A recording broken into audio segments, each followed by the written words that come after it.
there's so many stories. Well, I'll share one story.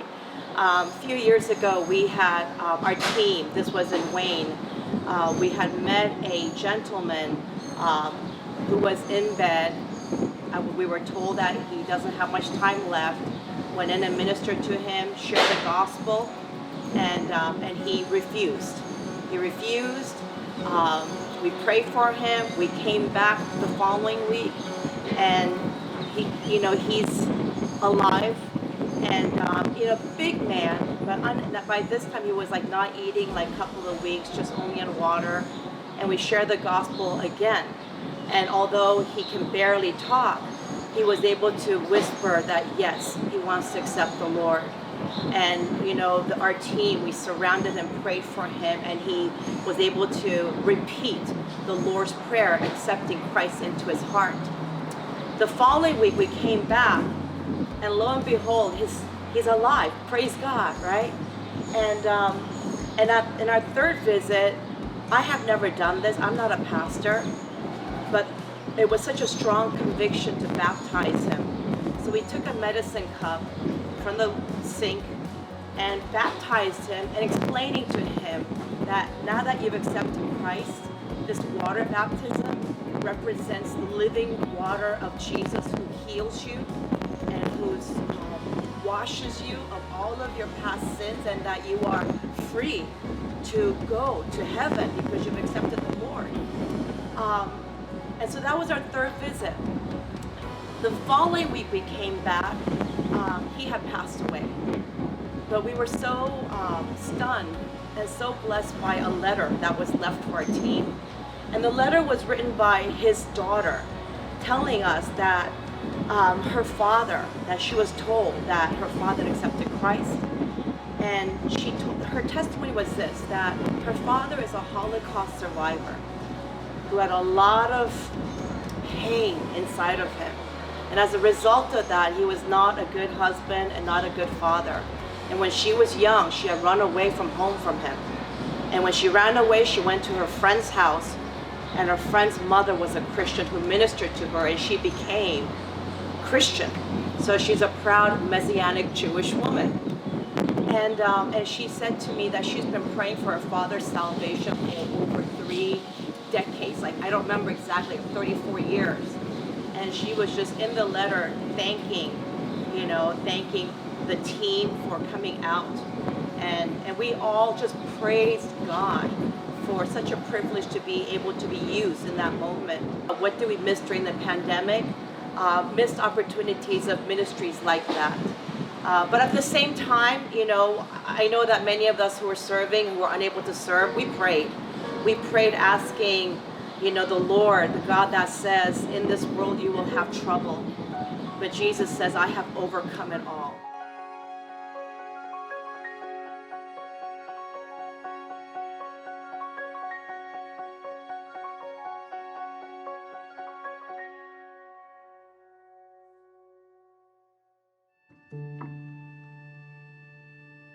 We hit by this pandemic, COVID-19, it was very heartbreaking.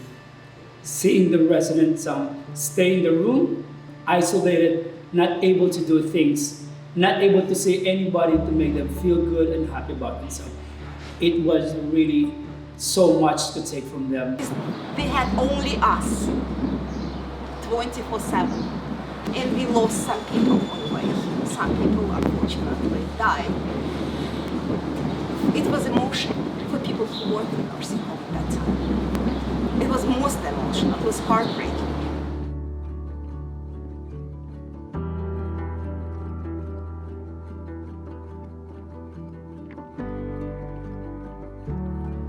However, the Good Neighbor Ministry was there to assist us. They provided us with N95. I don't remember how many thousands of those. It was distributed in different Care One facility. Probably like 2 or 3 buildings, they distributed that. They also provided us, because during the time, I would say, since residents are isolated, they stayed in the rooms, never got a chance to do a program with other people. However, with the activity supplies that we received from Good Neighbor Ministry, somehow we're able to lessen that isolation, to lessen that boredom, to lessen that sadness that I feel. So we really thank the Good Neighbor Ministry for that. We are so blessed for having them around for the past years. And although you weren't able to come in physically, but just knowing that you were thinking of us, praying for us, making sure how is everything there, and that meant a lot. It's like meeting you in the parking lot by your car. Providing gifts for the Providing. residents, which is, you know, such a caring thought, and our residents, as we appreciated that. And at that time, they really needed it, because when I went door to door to give them a scarf, they're like, oh, we missed it, because they remember. Brings back good memories, yeah. Your congregation has done a lot for our facility, especially for our residents, for our patients. That's why everybody's looking forward to seeing you every other week. And it's always a big program that has to be part of our monthly calendars. I mean, I'm very blessed to have the group, and I would love to say the biggest thank you for everything you did for us, and you will continue to do for us.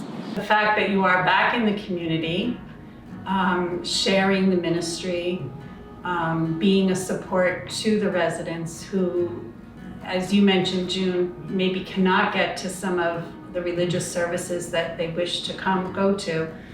They certainly feel supported and loved by you, and they feel like this is part of that new normal, and it's good for them. It's very uplifting and appreciative.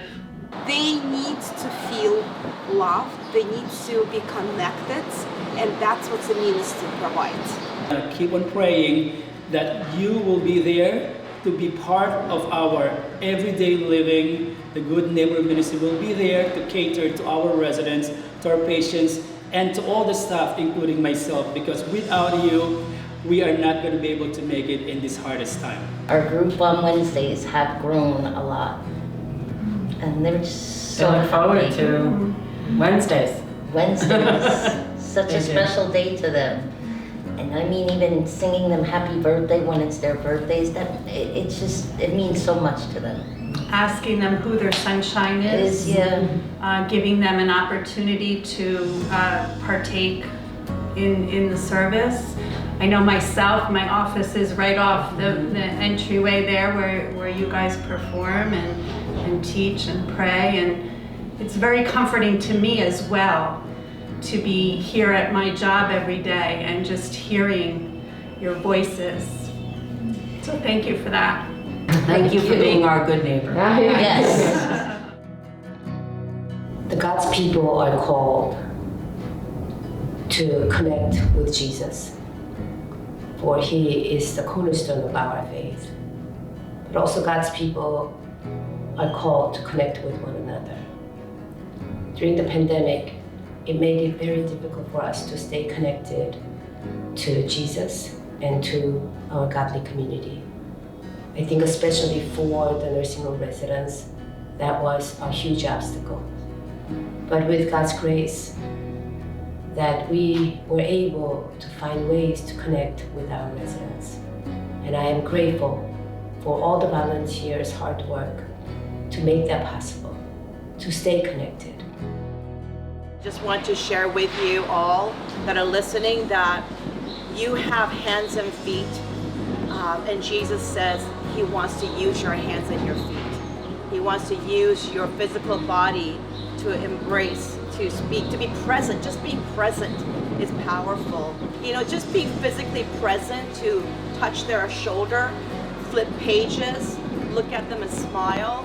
You know, these are all powerful ministries. So I really hope and pray that many more will step up to volunteer, because there are many homes, centers like this that do not have a ministry, and how powerful it would be if we can make more teams to go out into these centers to love them with the love of Christ.